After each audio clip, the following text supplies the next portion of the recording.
ونستعينه ونستغفره ونؤمن به ونتوكل عليه ونعوذ بالله من شرور أنفسنا ومن سيئات أعمالنا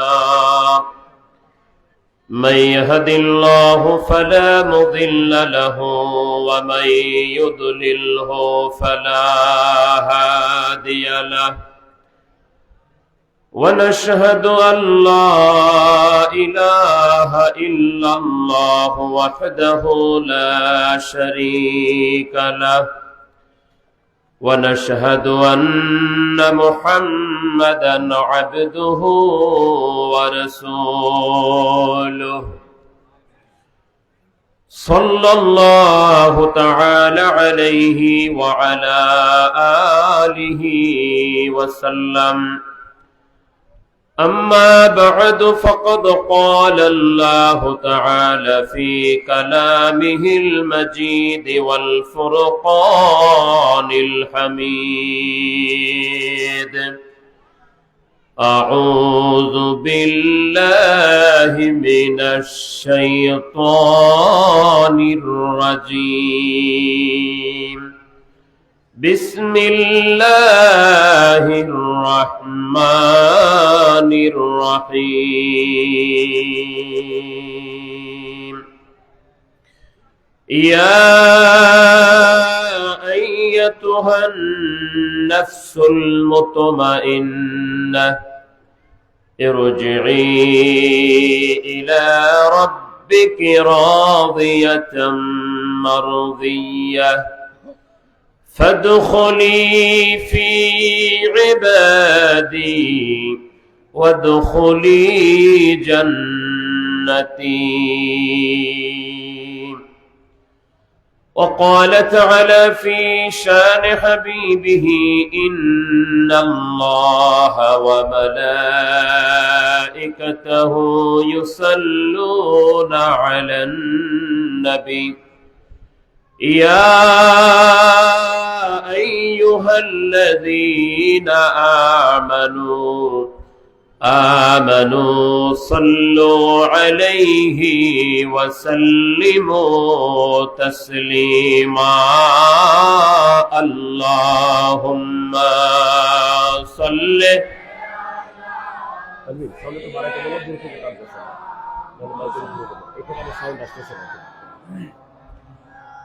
وعلى آل سيدنا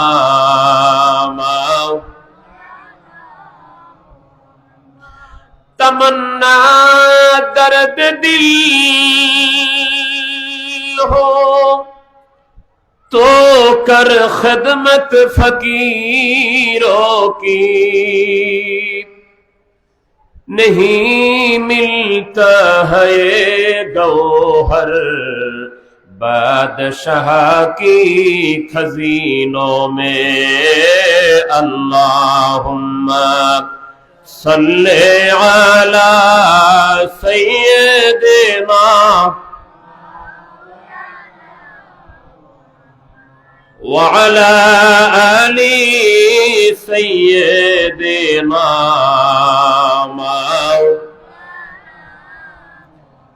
ला इलाहा इल्लल्लाह ला इलाहा इल्लल्लाह ला इलाहा इल्लल्लाह मुहम्मदुर हस्बी रब्बी जल्लल्लाह मा फी क़ल्बी ग़ैरुल्लाह नूर मुहम्मद सल्लल्लाह ला इलाहा इल्लल्लाह ला इलाहा इल्लल्लाह ला इलाहा इल्लल्लाह मुहम्मदुर सल्लल्लाहु तआला अलैहि व अला आलिहि वसल्लम। পিলগিরি উচ্চ বিদ্যালয় মাঠ বড়ুরা কুমিল্লায় মহাপবিত্র বিশ্ব অরুশ্বরী 2026-এর পবিত্র দাওয়াতি আজিমুশান ইসলামী জলসার সম্মানিত সুযোগ্যতম সভাপতি বীর মুক্তিযোদ্ধা আলহাজ হারুনুর রশিদ সাহেব, সম্মানিত অতিথিবৃন্দ, আমাদের মাঝে উপস্থিত জনাব নাসিমুল গনি নয়ন ভাই, জনাব আবুল বাশার চৌধুরী আবুল ভাই, জনাব জসিমউদ্দিন জুয়েল ভাই সহ এই প্রোগ্রামটাকে সফল করার জন্য, সার্থক করার জন্য এই কুমিল্লা দক্ষিণ জেলার সম্মানিত কর্মী প্রধান থেকে শুরু করে বিভিন্ন থানা উপজেলার সম্মানিত কর্মী প্রধানবৃন্দ, বিশেষ করে বরুড়ার বিভিন্ন অঞ্চল থেকে আগত সম্মানিত জাকের ভাইয়েরা, সম্মানিতা জাকের বোনেরা, আর প্রাণ প্রিয় আমাদের অত্যন্ত সম্মানিত, অত্যন্ত দামি এলাকাবাসী, যারা আমাদের মাইকের আওয়াজে যে যেখান থেকে শুনছেন, এই প্যান্ডেলে বসে অথবা বাহিরে দাঁড়িয়ে যে যেখান থেকে আলোচনা শুনছেন, আমরা সকলকে মোবারকবাদ জানাচ্ছি, সালাম জানাচ্ছি। আসসালামু আলাইকুম ওয়া রাহমাতুল্লাহ।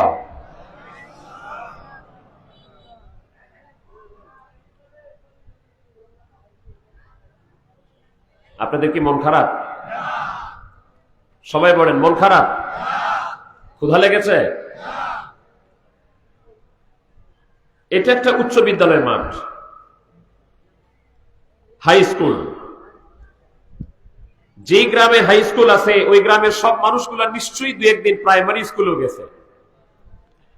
তো আপনারা যারা এখানে আমাদের আলোচনা শুনছেন অথবা মাইকের আওয়াজে যে যেখান থেকে কথা শুনছেন, আমি সহজ একবারে যে উত্তরটা সবাই জানেন ওরকম একটা প্রশ্ন করি, আশা করছি উত্তর সবাই দিবেন। আপনারাও কি জীবনে কোনোদিন একদিনের জন্য কোনো স্কুলে, কলেজে, মাদ্রাসায়, কোন শিক্ষা প্রতিষ্ঠানে একদিনের জন্য কি সবাই গেছেন? কে কে একটু হাত তুলে দেখান তো জীবনে একদিনের জন্য ক্লাসে গেছেন? যারা দাঁড়িয়ে আছেন, মাইকের আওয়াজ যারা শুনছেন, সকলেই সবাই গেছেন। আচ্ছা, তাহলে ব্যাপারটা বুঝাতে সহজ হবে। কেমন? বাড়ি থেকে বলছেন মা স্কুলে যাচ্ছি অথবা মাদ্রাসা যাচ্ছি, বাবা স্কুলে যাচ্ছি অথবা মাদ্রাসায় যাচ্ছি। গেছেন স্কুলে, মাদ্রাসায়, কলেজে।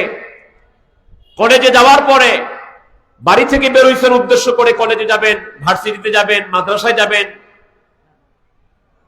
যাওয়ার পরে আপনি স্কুলে যায়া যদি ক্লাসে শিক্ষকের সামনে ক্লাসরুমে না বসেন, বাহিরে জানালা দিয়ে দাঁড়িয়ে থাকেন অথবা স্কুলের চারপাশ দিয়ে খালি ঘুরেন, যে এই কাজটা করে আপনাদের কুমিল্লার ভাষায় তারে কি বলে?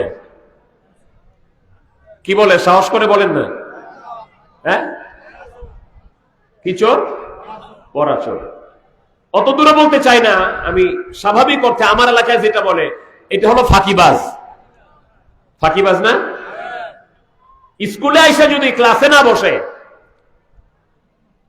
বাহিরে জানলা দিয়ে দাঁড়িয়ে দাঁড়িয়ে দেখতেছে আর স্কুলের বাইরে বাইরে ঘুরতেছে, স্বাভাবিকভাবে ভদ্রলোকেরা তাদের ফাঁকিবাজ বলে।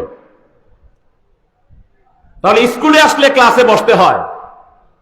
যেহেতু স্কুলে আসছেন, প্রতিষ্ঠানে আসছেন, ক্লাস হচ্ছে, শিক্ষক পড়াচ্ছে, বসার জায়গা আছে, পরিবেশ সুন্দর আছে, ফ্যান চলতেছে, আবহাওয়াও সহনীয় আছে, সব সুযোগ সুবিধা থাকা সত্ত্বেও যে ভদ্র ছেলে, যে আসলে ক্লাস করতে চায়, ফাঁকি দিতে চায় না, ওই ছেলেটা বাইরে জানালা দিয়ে দাঁড়িয়ে দাঁড়িয়ে তামাশা দেখবে না, বাইরে ঘুরবে না, ভদ্র ছেলে এসে ক্লাসে বসে যাবে।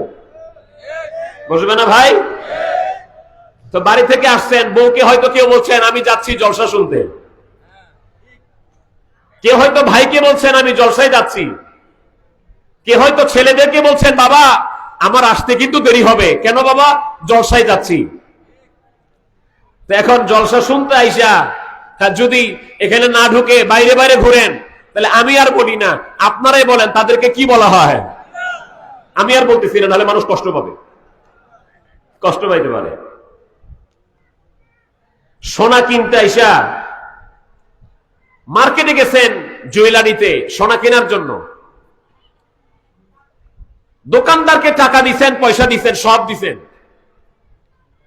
সোনা কিনতে এসে আপনি যদি গোল্ড না কিনে ইমিটেশন কিনে নিয়ে আসেন, নেকলেস কিনে নিয়ে আসেন, তাহলে কি লাভ হইল? টাকাও দিচ্ছেন ঠিক, সময় ব্যয় করছেন। তাহলে যে লোকটি গোল্ডের দোকানে, সোনার দোকানে, জুয়েলারিতে গিয়া টাকা পয়সা সব দিল, সোনা কিনলো না, ইমিটেশন কিনে নিয়ে আসলো, তাকে আমরা কি চালাক বলবো না বোকা বলবো?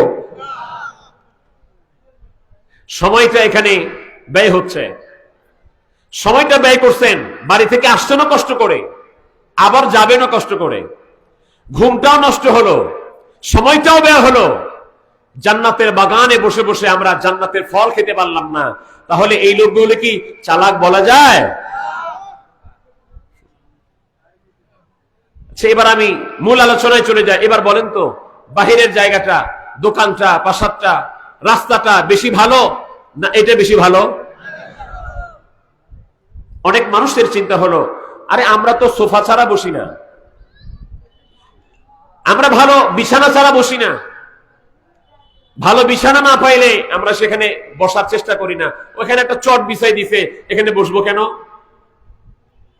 এই চিন্তা চেতনা যদি মনের মধ্যে আসে, খেয়াল আসে, বলেন তো এই খেয়ালটা কি আসলে আল্লাহর পক্ষ থেকে আসা নাকি শয়তান ওয়াসওয়াসা দেওয়া? বাড়ির আমার সোফাটা, বাড়ির আমার চেয়ারটা, আমার বাড়ির বিছানাটা, ওইটা বেশি দামি নাকি আজকের এই বিছানাটা বেশি দামি? কারণ আমার বাড়ির বিছানাটা, সোফাটা, তোশকটা, আমার খাটের উপরে যে জাজিমটা আছে, ওটা জান্নাতের বিছানা না, ওইটা জান্নাতের চেয়ার না। আজকে এখানে চট বিছানো হলো, প্লাস্টিক বিছানো হলো, আল্লাহর হাবিব ঘোষণা দিয়েছেন এটা হলো জান্নাতের বিছানা। বুঝতে হয়, কিছু কিছু বিষয় খেয়াল করতে হয়। অনেক মানুষ চিন্তায় আছে, ধারণায় আছে যে তবরুক দিলে তো তবরুক খায়া বাড়ি যাব, তবরুক দিবে, তবরুক টবরুক খায়া বাড়ি যাব, আগে খাবো পরে খাবো। মানুষ করে চিন্তা করে তার এই জায়গাটা, এই বুকের নিচে এই জায়গাটা, এটাকে আপনারা আপনাদের কুমিল্লার ভাষায় কি বলেন? পেট।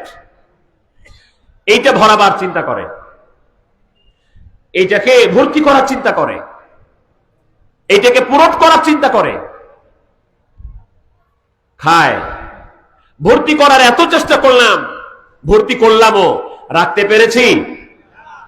ভর্তি করে রাখা গেছে, কয়েক ঘন্টা পরে আরেকটা লাইন দিয়ে বের হয়ে গেছে, হজম হয়ে গেছে। এইখানে ভরার চিন্তা করলে এটা ভরায় রাখাও যায় না, ভরায় আপনি শেষও করতে পারবেন না। আর সব জায়গায় এইটা ভরানোর জন্য যাইতে হয় না, অনেক জায়গাতে এর একটু উপরে যে জায়গাটা আছে এইটা ভরাবার জন্য যেতে হয়। পেট তো হোটেলেও গেলেও ভরে, পেট বিভিন্ন অনুষ্ঠানে গেলে ভরে, পেট আগামীকালকেও ভরাতে পারবেন। কিন্তু আজকে একটা সুযোগ হলো, পেট না, এর উপরে যেটা আছে সিনাটাকে ভরাবার জন্য জান্নাতের বাগান সাজানো হয়েছে। ভাইরা আমার, আমার আল্লাহ পাক সে কথাটাই কালামে হাকিমে কোরআন মাজিদে আমাদেরকে বুঝাচ্ছেন। এইটাকে সাজায়ও না, খালি শুধুমাত্র এটাকে সাজায়ও না, সাজাবার আলাদা জিনিস আমি আল্লাহ পাক দিলাম। তুমি যদি ওটাকে সাজায়া পরিপূর্ণ মানুষ হতে পারো, তুমি যদি ওই স্টেজে আসতে পারো, আমি আল্লাহ রাব্বুল আলামিন তোমার জন্য আমার জান্নাতের দরজাটা খুলে আমি আল্লাহ পাক নিজে তোমাকে ওয়েলকাম করে আমার জান্নাতে ঢুকাই দিব। আল্লাহ পাক বলছেন, ইয়া আইয়াতুহান নাফসুল মুতমাইন্নাহ ইরজিই ইলা রাব্বিকি রাদিয়াতাম মারদিয়াহ فادخلي في عبادي ওয়াদখুলি জান্নাতি। কুরআনুল কারীমের 30 পারায় সূরা ফজরে 27, 28, 29 এবং 30 নম্বর আয়াতে আমার আল্লাহ পাক এক শ্রেণীর মানুষকে ডাক দিয়ে বলছেন, একটা কোয়ালিটিফুল মানুষকে আল্লাহ পাক ডেকে বলছেন, ইয়া আইয়াতুহান নাফসুল মুতমাইন্না, হে প্রশান্ত আত্মা, যারা নিজের নফসটাকে ইতমিনান করেছো, পরিশোধিত করেছো, শান্ত করে মুতমাইন্না হয়ে প্রশান্ত আত্মার অধিকারী হয়ে গেছো, আমার আল্লাহ পাক তাদেরকে ডেকে বলছেন, ইরজি, ফিরে আসো, রাজা ইয়ারজিউ, প্রত্যাবর্তন করো, কাম ব্যাক করো। কোন দিকে? ইলা রাব্বিক, তোমার রবের দিকে ফিরে আসো। কেমন ফিরে আসা? আমি আল্লাহর দিকে ফিরে আসো, রবের দিকে ফিরে আসো। কেমন ফিরে আসা? এই অবস্থায় যে আমার আল্লাহ তোমার উপর খুশি আর তুমিও আমার আল্লাহর উপর খুশি। জোরে পড়ো সুবহানাল্লাহ। আল্লাহর সন্তুষ্টি, রেজায়ে রব, আল্লাহ পাকের সন্তুষ্টি হলো সব কিছুর চাইতে বড়। জান্নাতে যাবার পরে মানুষ চাবে যে আমাকে আল্লাহ পাক জান্নাত দিলেন, নিয়ামত দিলেন, কিন্তু আমার রব আমার উপর খুশি হলেন কিনা, সেটা চিন্তা করবে মানুষ। ওয়ারিদওয়ানুম মিনাল্লাহি আকবার, আল্লাহ পাক কোরআন পাকে বলছেন আল্লাহর সন্তুষ্টিটা হলো আসল। তো আমার আল্লাহ পাক সন্তুষ্ট হবেন, রাজি হবেন। ইয়া আইয়াতুহান নাফসুল মুতমাইন্না, যারা ইতমিনান করেছে তাদের কালবকে, নফসকে ইতমিনান করে তাদের কালবের এমন একটি স্টেজে চলে গেছে, তার কোয়ালিটিটা এমন জায়গায় চলে গেছে, আল্লাহ পাক ওই জায়গায় তাকে ডেকে বলছেন, তুমি আসো আমার দিকে, আমিও তোমার উপর খুশি, তোমরা আমার উপর খুশি। ফাদখুলি ফি ইবাদি, আমার খাস বান্দাদের মধ্যে ঢুকো। ওয়াদখুলি জান্নাতি, আমি আল্লাহ পাক আমার জান্নাতের দরজা খুলে দিলাম, তুমি সরাসরি আমার জান্নাতে চলে আসো। এই ক্লাসটা হলো তৃতীয় ক্লাস, তৃতীয় শ্রেণী। তার আগে দুইটা ক্লাস আছে, ভালো করে গভীর মনোযোগ দিয়ে শোনেন।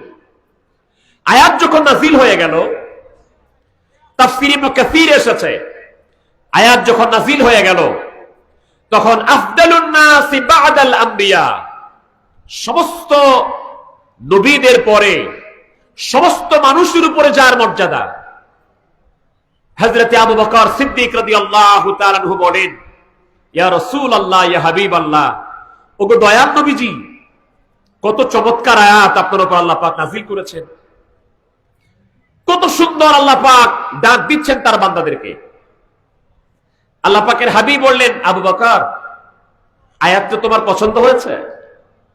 জি হুজুর, অনেক সুন্দর আয়াত, অনেক চমৎকার আয়াত, অনেক দারুণ আয়াত আল্লাহ পাক বলছেন। আল্লাহর হাবিব বলেন,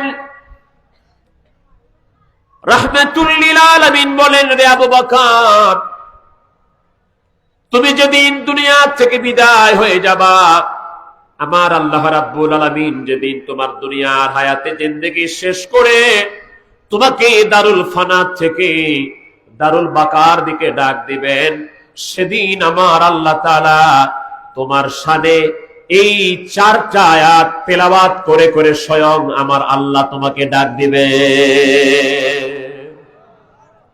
এই আয়াতগুলি তেলাওয়াত করে করে আমার আল্লাহ পাক তোমাকে ডাক দিবেন তার দিকে। এই আয়াতের তাফসীর এসেছে হযরতে আব্দুল্লাহ ইবনে আব্বাস রাদিয়াল্লাহু তাআলা, তিনার মাজার শরীফ আছে তায়েফের জমিনে, তায়েফ শহরে তিনার মাজার শরীফ। আমাদের সুযোগ হয়েছে তিনার মাজার শরীফ জিয়ারত করার। তায়েফে গিয়ে আমরা তিনার মাজার শরীফ জিয়ারত করেছি। তিনার মাজার শরীফটা তায়েফের শহরের মধ্যে একটা ঘেরা দেওয়ালের মধ্যে। তিনার যখন ইন্তেকাল হয়, তিনার রূহ যখন কবজ করা হয়, তখন ওই মুহূর্তে তিনাকে কবজ হবার পরে তিনাকে পরবর্তীতে গোসল দেওয়া হলো, কাফন পরানো হলো। কাফন পরায়া সাহাবায়ে কেরাম এবং তাবিঈগণ তিনার লাশ মুবারককে সাজিয়ে রেখেছেন।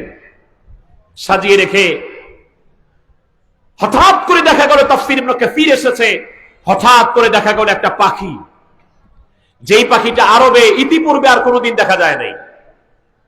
এরকম একটা পাখি, অচেনা একটা ছোট্ট পাখি উড়ে আসলো। উড়ে এসে হযরত আব্দুল্লাহ ইবনে আব্বাস রাদিয়াল্লাহু তাআলা আনহুমার নাকের ভিতর দিয়া তিনার ভিতরে প্রবেশ করলো। অচেনা একটা পাখি নাকের ভিতর ঢুকলো, ঢুকে তেনার বডির ভিতরে প্রবেশ করলো। প্রত্যক্ষদর্শীরা বলেন, পাখি ঢুকতে দেখলাম কিন্তু বের হতে দেখলাম না। এখন লাশকে কি চাপ দিয়া বের করবে? পাখিকে বের করা যায়? কোন লাশকে কষ্ট দেওয়া যায় না। আল্লাহর হাবিব রাসূল করিম সাল্লাল্লাহু আলাইহি ওয়াসাল্লাম বলেন, তোমরা কবরে হেলান দিয়ে, কোন কবর যদি তোমরা বুঝতে পারো এই কবরটাতে হেলান দিয়ে তোমরা এই কবরবাসীকে কষ্ট দিও না। দয়ার নবীজি বলছেন, কবরে হেলান দিয়ে পর্যন্ত এই কবরবাসীকে কষ্ট দিও না। এবার বলেন, যারা এই নবীজি বললেন কবরে হেলান দিয়েও কবরবাসীকে কষ্ট দিও না, এখন যারা ওই কবরবাসী বলেন, মাজারবাসী বলেন, রওজাবাসী বলেন, তাদের উপরে জুলুম করে, নির্যাতন করে, তাদেরকে অত্যাচার করার চেষ্টা করে, আল্লাহর হাবিব রাসূল করিম সাল্লাল্লাহু আলাইহি ওয়াসাল্লামের অনেক বড় নিষেধাজ্ঞাকে অমান্য করে তারা জালিম হয়ে যায়। জালিমের খাতায় তাদের নাম উঠে। আল্লাহর হাবিবের সাহাবী হযরত আব্দুল্লাহ ইবনে আব্বাস রাদিয়াল্লাহু তাআলা আনহুমার শরীর মোবারকের ভিতরে ছোট পাখিটা ঢুকে গেল, বের হলো না। প্রত্যক্ষদর্শীরা বলেন, ওই অবস্থায় তাকে আমরা দাফন করে দিলাম। দাফন করে দেওয়ার পরে আমরা মাটি দিলাম, সেখান থেকে সরতে পারি নাই। সরার আগে আমরা তিনার মাজার শরীফ থেকে, কবর শরীফ থেকে কোরআনুল কারীমের আয়াতের তেলাওয়াত শুনতেছি। ইয়া আইয়াতুহান নাফসুল মুতমাইন্নাহ ইরজিই ইলা রাব্বিকি রাদিয়াতাম মারদিয়াহ ফাদখুলি ফি ইবাদি ওয়াদখুলি জান্নাতি। তেনার মাজার শরীফ থেকে কোরআন পাকের তেলাওয়াত হচ্ছে। আর তিনি হচ্ছেন দয়ান নবীজির পরে পৃথিবীর যত মুফাসসির আছে, যত তাফসীর কারক আছে, সমস্ত মুফাসসিরদের উপরে দয়ান নবীজির পরে সেরা মুফাসসির যিনি, তিনি হচ্ছেন হযরতে আব্দুল্লাহ ইবনে আব্বাস রাদিয়াল্লাহু তাআলা আনহুমা। জোরে কোন সুবহানাল্লাহ। কিন্তু আশ্চর্যের বিষয় হলো, যখন দয়ান নবীজি ইন্তেকাল শরীফ করেন, দয়ান নবীজি যখন পর্দা নেন, তখন এই আব্দুল্লাহ ইবনে আব্বাসের বয়স মাত্র 12 থেকে 13 বছর। কয় বছর? মাত্র 12 থেকে 13 বছর। দয়ান নবীজি যখন ইন্তেকাল হয়েছে, অথচ তিনি হচ্ছেন পৃথিবীর সর্বশ্রেষ্ঠ মুফাসসির। তাহলে হাউ ইজ পসিবল? কি করে সম্ভব? কি করে তিনি এত বড় মুফাসসির হলেন, যার চাইতে বড় মুফাসসির ওই যুগেও ছিল না, এই যুগেও নাই, কিয়ামত পর্যন্ত কোরআন পাকের এত বড় মুফাসসির আর আসবে না। কিভাবে হলেন? একদিন দয়াল নবী রাসূল পাক সাল্লাল্লাহু আলাইহি ওয়াসাল্লামের ঘটনা, নবীজি গেছেন বাথরুমে, টয়লেটে, বাহিরে গেছেন। বাহির থেকে ঘুরে এসে দেখতেছেন হযরত আব্দুল্লাহ ইবনে আব্বাস রাদিয়াল্লাহু তাআলা এক বদনা পানি নিয়ে দাঁড়িয়ে আছেন। নবীজি জিজ্ঞেস করলেন, রে আব্দুল্লাহ, তোমার হাতে পানি দেখা যায় কেন? হযরত আব্দুল্লাহ ইবনে আব্বাস রাদিয়াল্লাহু তাআলা বলেন, ইয়া রাসূলুল্লাহ, ইয়া হাবিবাল্লাহ, ওগো দয়াল নবীজি, আপনি বাহিরের থেকে এসেছেন, আপনার ওযুর প্রয়োজন, আপনি ওযু করবেন, আপনার খেদমত করার জন্য আমি আব্দুল্লাহ পানি নিয়ে দাঁড়িয়ে আছি। নবীজি খুশি হয়ে গেছে। নবীজি কি হয়েছেন? খুশি হয়ে গেছেন। নবী যার উপর খুশি হয়, আমার আল্লাহ তাআলা তার উপর খুশি হয়ে যায়। নবীজির সন্তুষ্টির আলাদা একটা, নবীজির সন্তুষ্টির রেজার একটা মাকাম আছে। আমরা খুব অল্প সময়ের ভিতরে সে কথাগুলি বলে ইনশাআল্লাহ শেষ করব। নবীজি আব্দুল্লাহ ইবনে আব্বাসকে কি করলেন একটু ভালো করে খেয়াল করেন। এই কথা বলার আলাদা একটা উদ্দেশ্য আছে আমার। যারা মনে করেন যে আমরা জাহেরা শরীয়ত দিয়েই সব করব, আমরা জাহেরা পড়াশোনা করে সব কামাই করতে পারবো, কোরআন হাদিস মুখস্থ করেই আমরা কামিয়াবি অর্জন করতে পারবো, আধ্যাত্মিক জ্ঞান বলতে কিছু নাই। আধ্যাত্মিকতা আবার কি? তাসাউফ আবার কি? তরিকত আবার কি? এটা কেন দরকার? পীরের কেন খেদমত করব? ভাইরা আমার, হযরতে গাউসে পাক আব্দুল কাদের জিলানী রাহমাতুল্লাহ আলাইহি তিনি তাসাউফ শব্দটাকে সিররুল আসরারে বর্ণনা করেছেন এইভাবে। তাসাউফ লিখতে 4টা অক্ষর লাগে। কয়টা অক্ষর? 4টা অক্ষর লাগে। তা, সাদ, ওয়াও, ফা। তিনার মতো করে তিনি বর্ণনা করেছেন। তাসাউফ লিখতে 4টা অক্ষর লাগে। একটা তা, তা মানে তা হচ্ছে একটা গুরুত্বপূর্ণ শব্দের প্রথম অক্ষর। তা দিয়া প্রথম যে শব্দটা বোঝানো হয় এটা হচ্ছে তাওবা। তা দিয়া কি? তাওবা। সাদ, এরপরে সাফা, অন্তরকে পরিশোধিত করা, সাফ করা। ওয়াও, বেলায়েত। ফা, ফানা ফিল্লাহ। এই 4টার সমন্বয় হলো তাসাউফ। এবার বলেন, আমাদের বাংলাদেশের ফরিদপুর জেলার সদরপুর থানার আটরশি গ্রামে বিশ্ব জাকির মঞ্জিলে এই পরিপূর্ণ তাসাউফ শিক্ষার ব্যবস্থা আছে না নাই?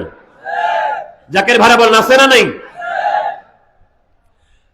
আটরশির পীর খাজা বাবা ফরিদপুরের কদমে যাবার পরে তিনি যখন মুরিদ করিয়েছেন তখনও তিনি আপনাকে আমাকে বলেছেন, বাবা প্রথমেই তোমরা বলো জীবনে যত গুনাহ করেছি, যত গুনাহ মনে আছে আর যত গুনাহ ভুলে গেছি, তামাম জিন্দেগির গুনাহ থেকে তওবা করলাম, আল্লাহ আমাদের তামাম জিন্দেগির গুনাহ মাফ করে দাও। প্রথম তাসাউফের তা। এই আমলটা যারা করে ফেলে, একজন আল্লাহর ওলির কদমে গিয়ে জীবনের সব অপরাধ, জীবনের সব গুনার কথা স্মরণ করে যখন মানুষ তওবা করে ফেলে, আমার আরশে আজিমের মালিক, গোটা সৃষ্টি জগতের মালিক, আমার মুনিব আল্লাহ রাব্বুল আলামিন কালামে হাকিমের মধ্যে বলেছেন, ইন্নাল্লাহা ইউহিব্বুত তাওয়াবিন। যারা তওবা করে রে, আমি আল্লাহ রাব্বুল আলামিন নিজে তাদেরকে ভালোবাসি। শুধু কি মুরিদ হওয়ার সময় তওবা না, প্রতিদিন আসরের নামাজের পরে তওবা আছে না? সবাই উত্তর দেন নাই। তো আমি একটা জিনিস বুঝলাম, সবাই মনে হয় আটরশি এখানে যান না। সবাই যান? আচ্ছা দেখি তো আটরশি কে কে যান?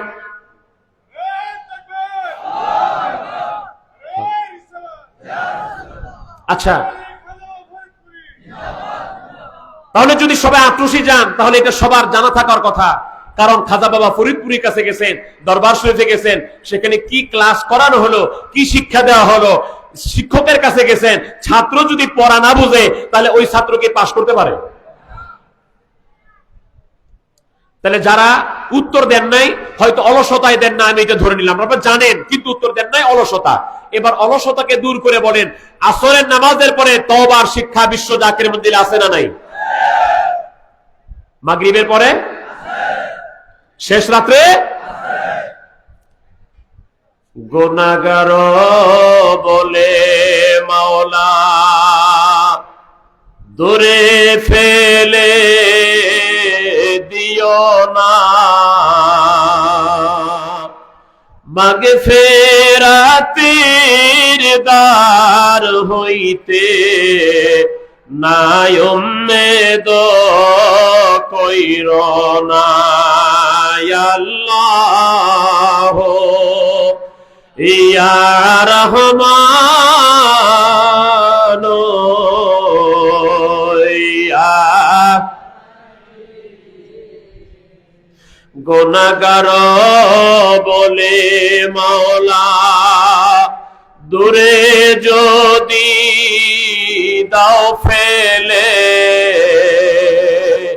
কে ডাকিবে মাওলা তোমায় রহমান রহিম বলে আল্লাহ ইয়া রহমান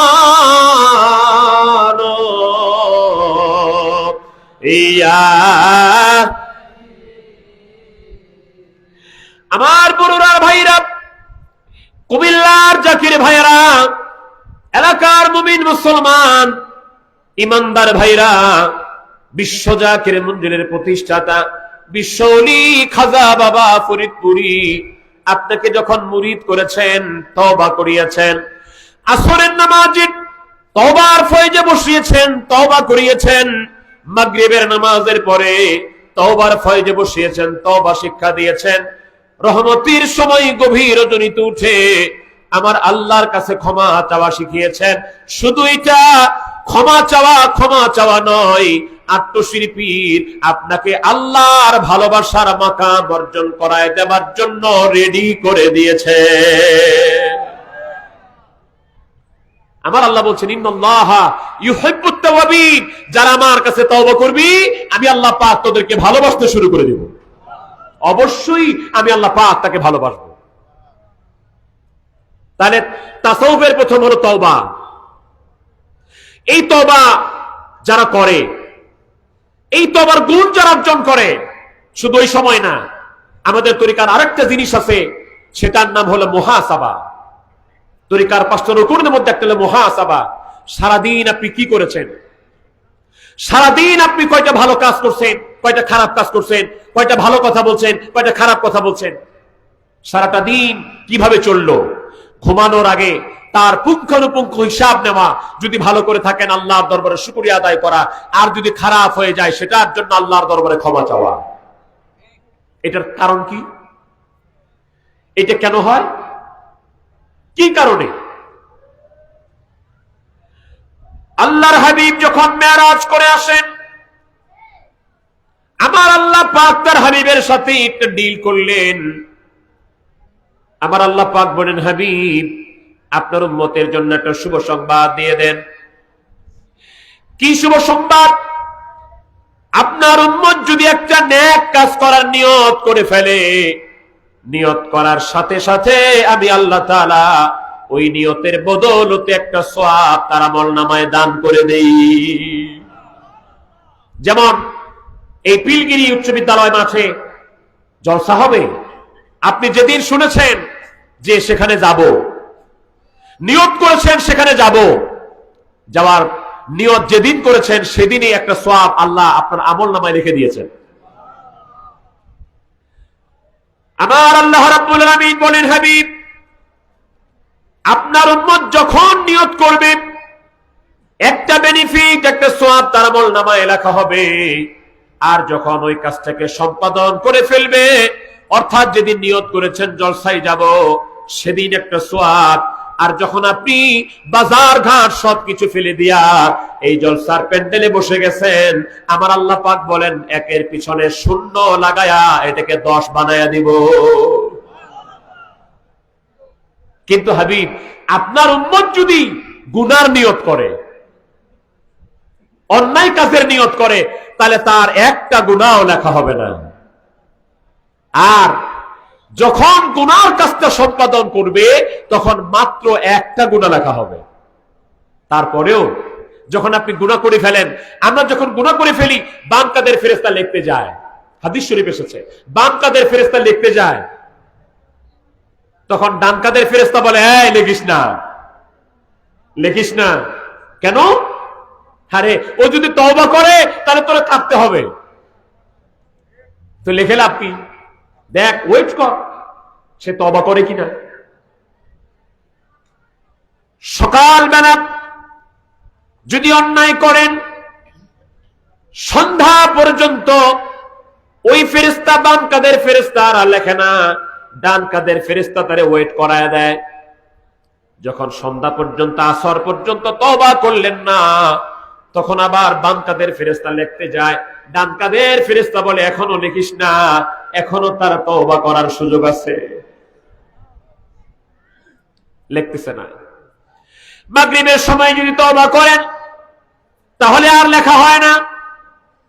যদি তওবা নাও করেন, এবার বাম কাদের ফেরেশতা লিখতে যায়, ডান কাদের ফেরেশতা বলে না রে আল্লাহর ফেরেশতা লিখিও না। কেন? আল্লাহর বান্দা তো এখনো ঘুমায় নাই, ঘুমাবার আগে যদি তওবা করে তাহলে তোরে আবার কাটতে হবে। ওয়েট কর আনটিল স্লিপিং, যতক্ষণ না ঘুমায় ততক্ষণ পর্যন্ত ওয়েট কর। যখন একটা মানুষ ঘুমানোর আগে তওবা করে ফেলে, বাম কাদের ফেরেশতা গুনাহটা লেখার সুযোগ পায় না। যদি ঘুমানোর আগ পর্যন্ত তওবা না করেন তখন মাত্র বাম কাদের ফেরেশতা একটা গুনাহ লেখে, ডান কাদের ফেরেশতাটার মনটা খারাপ হয়ে যায়। আটরশির পীর খাজা বাবা ফরিদপুরে চায় না আমার মুরিদ গুনাহ নিয়ে ঘুমাক, সেজন্য তরিকার ওজিফা দিলেন, মুহাসাবার শিক্ষা দিলেন। আমার মুরিদারা রে, ঘুমাবার আগ পর্যন্ত তুমি হিসাব করে ঘুমাও, কয়টা অন্যায় করেছো, কয়টা ভালো কাজ করেছো। যদি অন্যায় করে ফেলো, খারাপ কাজ করে ফেলো, ঘুমাবার আগে মুহাসাবা করে তওবা করো, তাহলে বাম কাদের ফেরেশতা তোমার আমল নামায় গুনাহ লেখার সুযোগ পাবে না।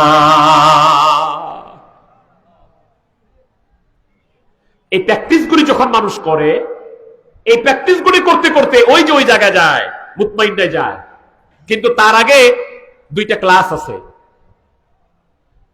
প্রথম স্টেজ হলো আম্মারা। মানুষের অবস্থাটা প্রথম অবস্থায় থাকে তার নাফস আম্মারা। আম্মারা মানে সূরা ইউসুফের 53 নম্বর আয়াতে আমার আল্লাহ পাক বলছেন, ইন্নান নাফসা লাআম্মারাতুন বিসু। একটা নাফস আছে, ও খালি খারাপ চিন্তা করবে, ওর ভিতরে ভালো কিছু আসবেই না। ও চিন্তা করবে কেমনে পেট ভরানো যায়, কেমনে মানুষের ঠকানো যায়, কেমনে কারে গালি দেওয়া যায়, কেমনে কার হক মারা যায়, কেমনে ফাহিশা কথা বলা যায়। এই পর্যায়ের নফসের অধিকারীদেরকে আল্লাহর কোরআনুল কারীমের ভাষায় বলা হয়েছে উলাইকা কাল আনআমি বাল হুম আদাল। এরা চতুষ্পদ জানোয়ার, বরং তার চাইতেও খারাপ।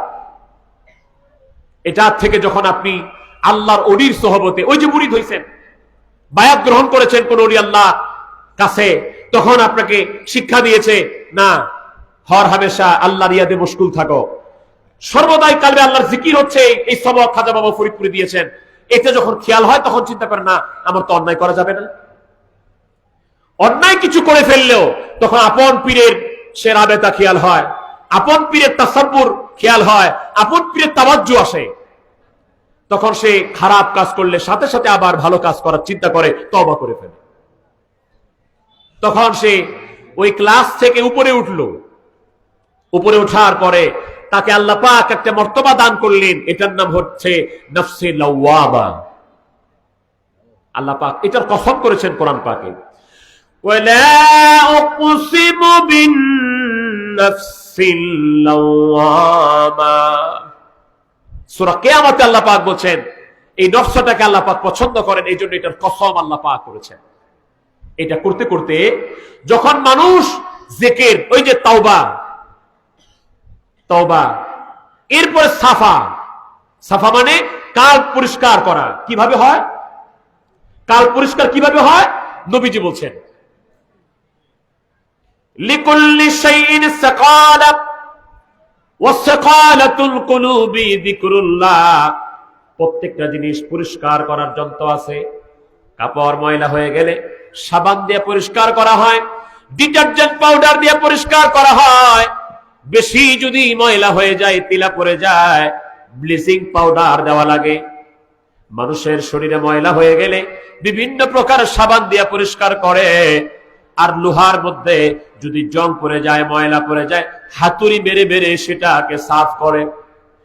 নবী আমার বলেন, প্রত্যেকটা জিনিসকে পরিষ্কার করার যন্ত্র আছে। আমার উম্মত শুনে রাখো, তোমার কালব যখন ময়লা হয়ে যায়, কালবে যখন জং পড়ে যায়, কাল পরিষ্কার করার যন্ত্র আছে। ওই কালব পরিষ্কার করার যন্ত্রের নাম হলো আল্লাহর জিকির। যেই লোক বেশি জিকির করে, তরিকতের রাস্তায় তওবার পরে সাফা, তার কাল পরিষ্কার হয়, তার কাল ইতমিনান হতে শুরু করে। তখন আমার আল্লাহ পাক তাকে দান করেন বেলায়েত।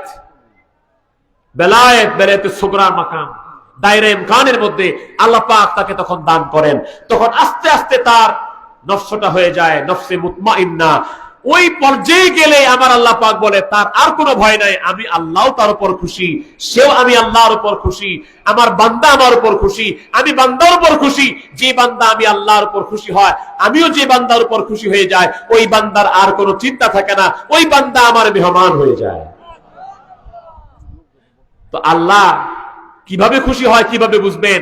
নবুয়তের যুগে ওই খুশিটা, সন্তুষ্টিটা ছিল। আল্লাহর হাবিব যদি কারো উপর খুশি হতেন, সাহাবা ইকরাম বুঝে ফেলতেন আমার নবী আমার উপর খুশি, অতএব আমার আল্লাহ আমার উপর খুশি। বেলায়েতের যুগে, আল্লাহর ওলিদের যুগে যদি কোন মুরিদ বুঝে আমার পীর আমার উপর খুশি, যদি পীর বলে বাবা তোমার উপর খুশি, তোমার উপর রাজি, তোমার উপর সন্তুষ্ট, পীর যদি মুরিদ হিসাবে কবুল মঞ্জুর করে নেন, কবি বলছেন চোত যাতে পীরেরা কর দি কবুল, হাম খোদা দর জাতা শামাদ হাম রসুল।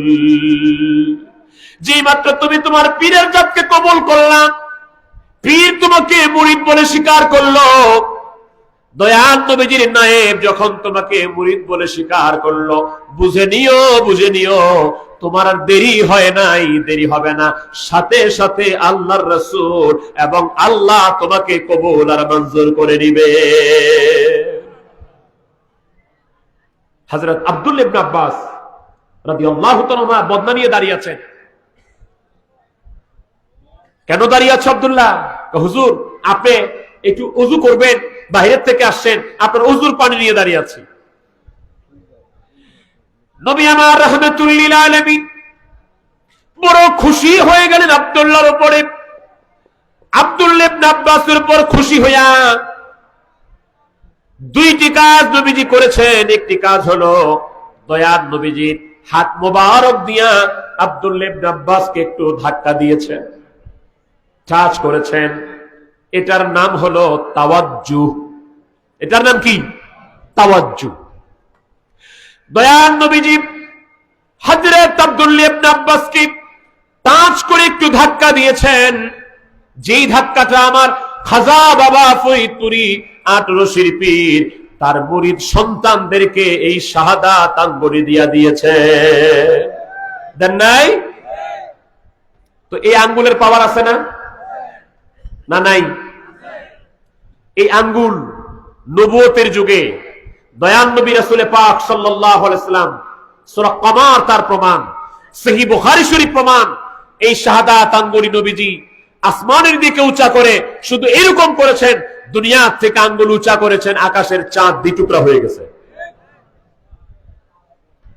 একদিন হযরতে আলী কাররামাল্লাহু ওয়াজহুর রান মুবারকে মাথা রেখে দয়ান নবীজি আরাম ফরমাচ্ছেন। শেফা শরীফে কাজী আয়াজ রাহমাতুল্লাহ আলাইহি বলছেন, সূর্য ডুবে গেল, সূর্য অস্তমিত হয়ে গেল। হযরত আলীর একটু চিন্তা, আরে আসরের নামাজটা আমার কাজা হয়ে গেল। সূর্য ডুবে যাচ্ছে, নবীজি তিনার রান মুবারকে মাথা রেখে ঘুমাচ্ছেন। হযরত আলী কাররামাল্লাহু ওয়াজহু আসরের নামাজ পড়তে পারেন নাই। আফসোস, চোখের পানি পড়তেছে।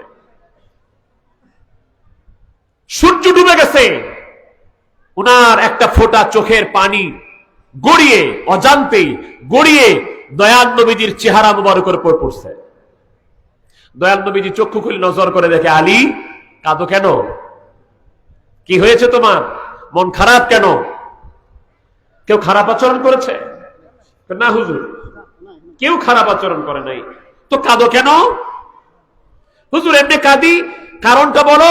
হুজুর আসরের নামাজটা কাজা হয়ে গেছে, নামাজটা পড়তে পারি নাই, আল্লাহকে সেজদা দিতে পারি নাই হুজুর, এজন্য মনটা একটু বিমর্ষিত হয়েছে, এজন্য চোখের পানি গড়িয়ে পড়েছে। এবার আপনারা বলেন, হযরত আলীকে কি আপনারা ভালোবাসেন? হাত তুলে দেখান তো কে কে ভালোবাসেন? হযরত আলীকে কে কে ভালোবাসেন?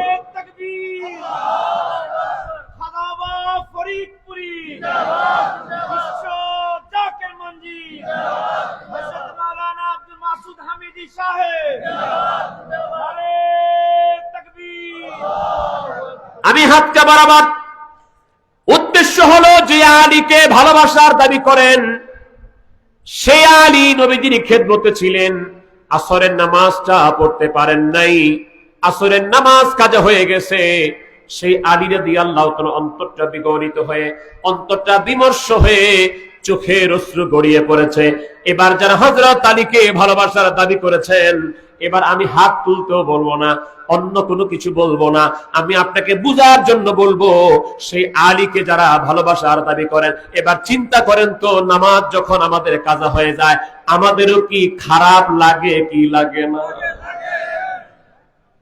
খালি আলীকে ভালোবাসলাম, হযরত আলীর জন্য জীবন দিয়ে দিলাম, হযরত আলী কাররামাল্লাহু ওয়াজহু এক ওয়াক্ত নামাজ ছেড়ে দিয়েছেন, তিনার মনটা খারাপ হয়ে গেছে। আল্লাহকে অনেক ভালোবাসি, আল্লাহকে খুব মহব্বত করি, আল্লাহ তোমাকে খুব ভালোবাসি, কিন্তু আল্লাহ তুমি হুকুম দিয়েছো তোমাকে সেজদা দেওয়া, এটা দিলাম না। ভালোবাসার দাবি হইল? ইয়া রাসূলুল্লাহ আপনাকে অনেক ভালোবাসি, নবী গো আপনাকে খুব মহব্বত করি, হুজুর আপনার জন্য জীবন দিয়ে দিব। কিন্তু সেই নবীজি জীবনের শেষ ওয়াক্ত নামাজ রাসূল পাক সাল্লাল্লাহু আলাইহি ওয়াসাল্লাম জামাতের সাথে আদায় করতে পারেন নাই, চোখের পানি ছেড়ে দিয়ে কেঁদেছেন। সেই নবীজি লাস্ট যে কথাটা বলে দিয়েছেন, ইয়া মা মালাকাত আইমানুকুম আস-সালাত, আমার উম্মত নামাজ নামাজ নামাজ। দয়াল নবীজি জীবনে এক ওয়াক্ত নামাজ ছেড়ে দেন নাই। সেই নবীজিকে ভালোবাসার দাবি করলে নামাজ ছেড়ে দেওয়া যাবে? খাজা বাবা ফরিদপুরি, আমি হুজুরকে অনেক মহব্বত করি, খাজা বাবা ফরিদপুরিকে অনেক ভালোবাসি, জীবন দিয়া ভালোবাসি। আপনারা বলেন তো, খাজা বাবা ফরিদপুরি জীবনে কয় ওয়াক্ত নামাজ বাদ দিছেন? এক ওয়াক্ত বাদ দিছেন? আমার জানা মতে কেবলাজান হুজুর কঠিন অসুস্থ, আমরা দেখেছি কেবলাজান হুজুর কঠিন অসুস্থ, তখনও তিনি হুইল চেয়ারে করে মসজিদে এসে জামাতের সাথে নামাজ পড়েছেন।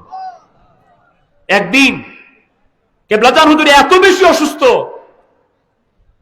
জামাতে যাইতে পারতেছেন না, আজান হয়ে গেছে, নামাজ শুরু হবে, হুজুর কেবলাজান কাঁদতেছেন। জিজ্ঞেস করা হলো, হুজুর কাঁদেন কেন? বাবা আমি এত অসুস্থ ফিল করছি, জামাতে যেতে পারতেছি না, এই জন্য কাঁদি। তো বাবা তোমরা একটা কাজ করতে পারো না? কি হুজুর? বাবা আমি তো জামাতে যেতে পারতেছি না, বাবা তোমরা কি কাতার করে করে জামাতটা আমার পর্যন্ত আনতে পারবা না? আমি জামাতে নামাজ পড়ব।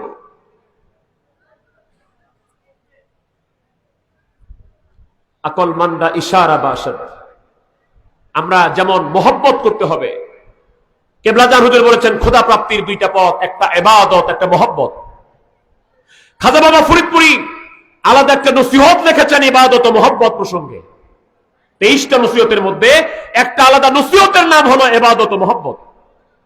সেখানে তিনি বলেছেন, উদাহরণ দিয়েছেন, রেল লাইনের দুইটা পাত দিয়া রেলগাড়ি চলে, ঠিক আল্লাহকে পাইতে গেলে এরকম দুইটা পাত দিয়ে আগাতে হবে, একটার নাম ইবাদত আর একটার নাম মহব্বত।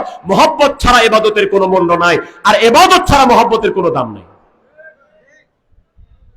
আপনি যাকে মহব্বত করার দাবি করবেন তার হুকুম পালন করবেন, এটাই মাহবুবের প্রতি মুহিবের দাবি, আশিকের প্রতি মাশুকের দাবি।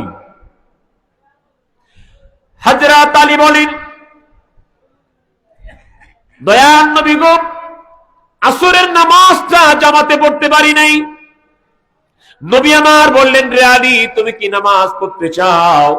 নামাজ পড়তে চাও কিনা? বললে, হুজুর সূর্য তো ডুবে গেছে। নবী বললেন, আলী রে সূর্য ডুবেছে না উঠেছে এটা তোমার বিবেচ্য বিষয় না। তুমি বলো দেখি নামাজ আসরের পড়তে চাও কিনা। হুজুর চাই, পড়তে পারলে তো ভালো হতো। শেফা শরীফে কাজী আয়াজ রাহমাতুল্লাহ আলাইহি বলেন, দয়াল নবীজি এই সাদা আঙ্গুলিটা এইভাবে করে ইশারা করে নিচ থেকে উপরে ইশারা করেছেন। যেই সূর্য ডুবে মাগরিব হয়ে গেছে, দয়াল নবীজির আঙ্গুলের ইশারায় ওই সূর্য আবার উঠে মাগরিব থেকে আসর হয়ে গেছে। তাহলে এই আঙ্গুলের দাম আছে না নাই?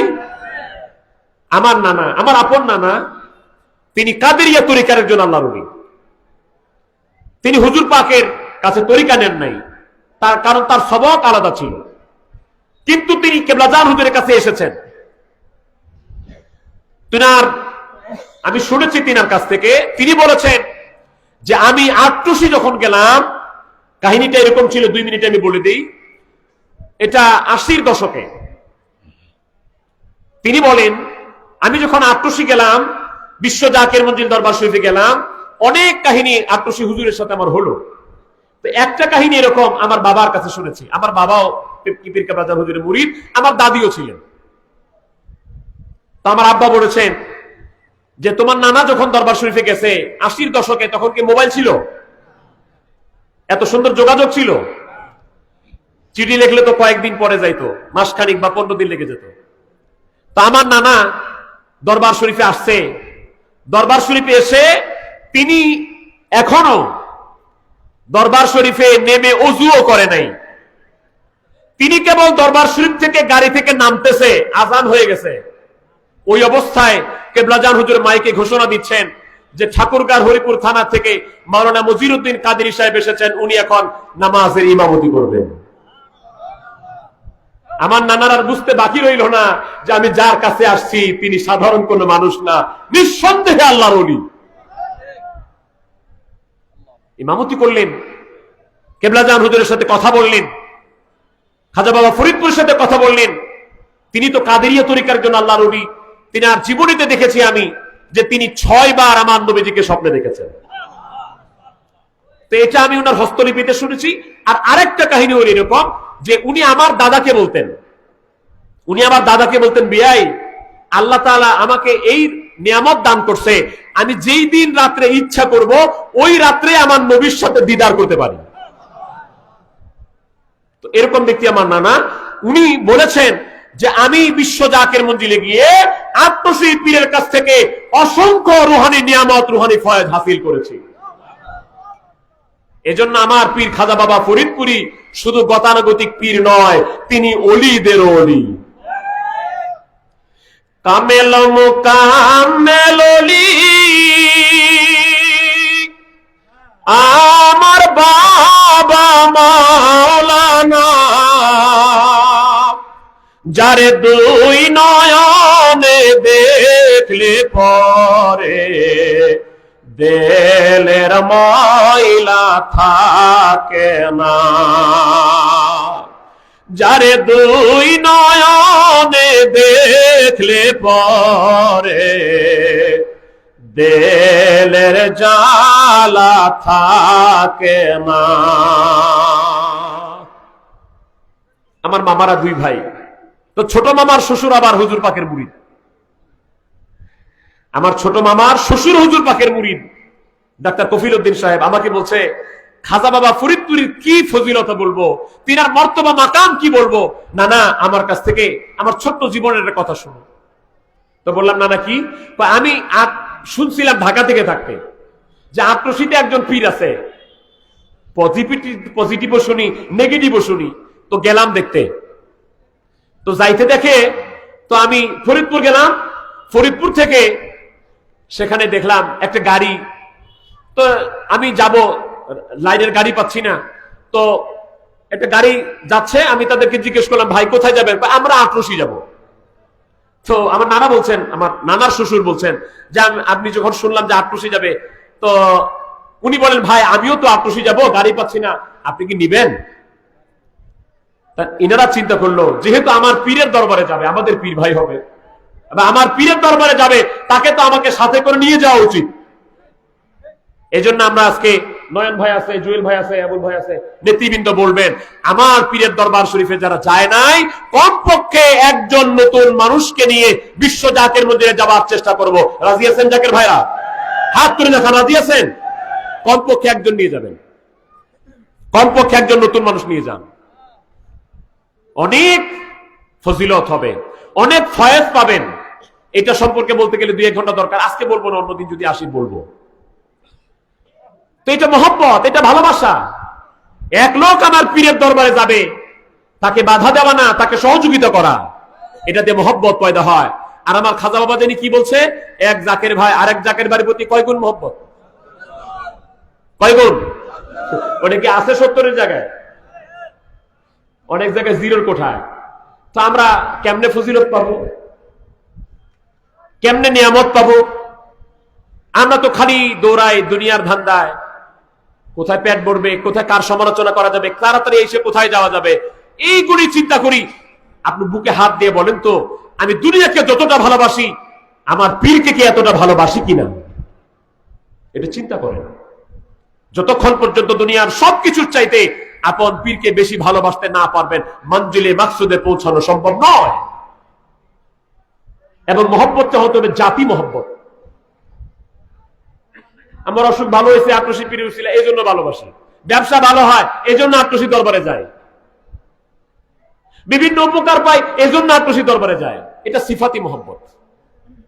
কিন্তু পীর মুরিদের সাথে সিফাতি মহব্বত এটা আসল জিনিস নয়, জাতি মহব্বত। কিছু পাইলেও ভালোবাসি, না পাইলেও ভালোবাসি।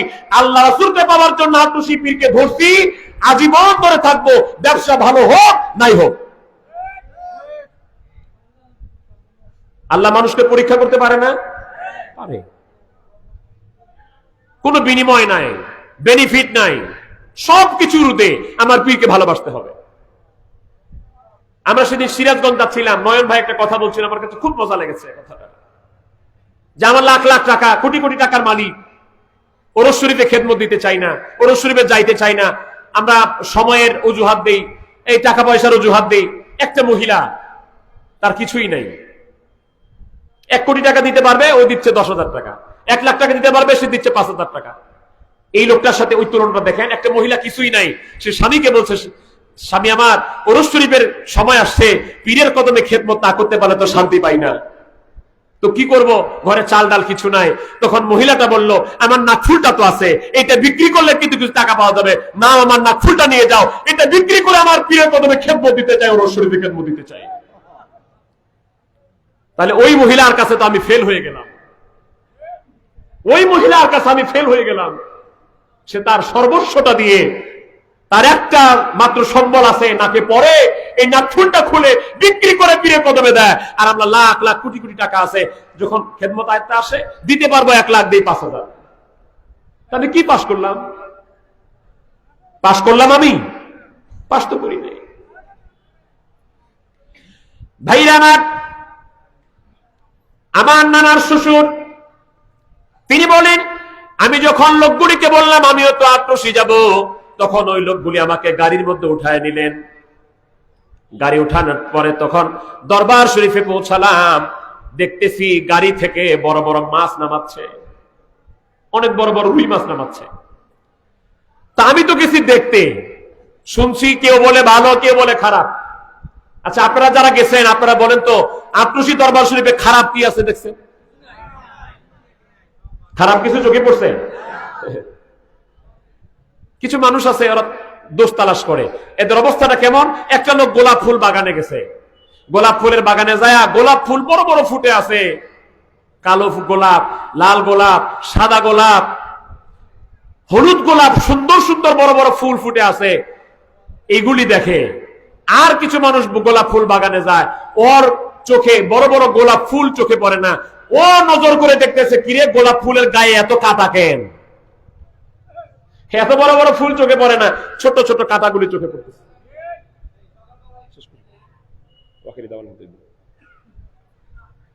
আমরা অনেকক্ষণ আলোচনা শুনলাম, 11:30 বাজে, আর সামনে বাড়াবো না। যে কথাগুলি শুরু করেছিলাম সেটা শেষ করতে 10-20 মিনিট, আধা ঘন্টা সময় লাগবে। আমি আর কষ্ট দিচ্ছি না, আমাদের সুজন শাহজি ভাই ইশারা দিয়ে দিয়েছেন, আমরা এখনই শেষ করে দিচ্ছি। আসুন প্রিয় নবীজিকে একটু মহব্বতের সাথে মুনাজাতের আগে দাঁড়িয়ে সালাম দেই। ইয়া নবী সালাম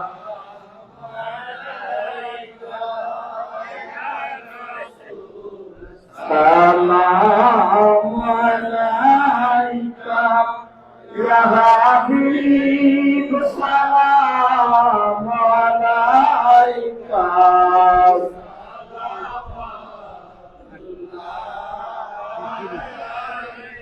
আপনি যে রহমতের নবী ওগো দেখতেছেন উম্মতের সবই উম্মত যে বড় অসহায় মারতেছে ইহুদি নাসারা ইয়া নবী সালাম আলাইকা ইয়া রাসূল সালাম আলাইকা ইয়া হাবিব সালাম আলাইকা সালাওয়াতুল্লাহ আলাইকা। আপনি যে রহমত আল্লাহর কি আছে আপনাকে দেবার মোরা তো উম্মত গুনাহগার সালাম লক্ষ কোটি বার ইয়া নবী সালাম আলাইকা ইয়া রাসূল সালাম আলাইকা ইয়া হাবিব সালাম আলাইকা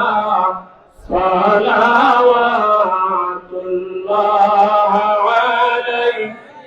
علم العلا بكماله كشف الدجى بجماله حسنت جميع خصاله صلوا عليه وآله سلموا يا قوم بل صلوا على صدر الأمين مصطفى ما جاء إلا رحمة للعالمين.